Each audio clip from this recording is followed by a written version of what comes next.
Pizza পাই না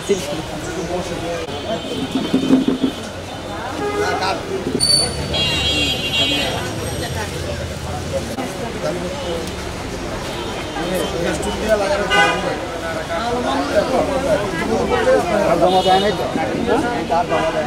তো হয়ে গেছে লিমিট আছে মানে তারপর জনগণের একটু সাহায্য করে নেয় জনগণের পাশে থাকার কথা ছিল শেখ হাসিনার সময় আপনারা কি এই ধরনের সাহায্য সহযোগিতা পাইছেন? আমাদের পার্টির ভারপ্রাপ্ত চেয়ারম্যান আমাদেরকে বলছে অসহায় মানুষ আছে চিকিৎসা করতে পারে না তাদের পাশে থেকে আমাদেরকে তাদের সেবা করতে পারছি তারই অংশ হিসাবে আমরা ওনাদেরকে ধন্যবাদ জানাচ্ছি আর ধন্যবাদ জানাচ্ছি এই পুরো টিমকে যারা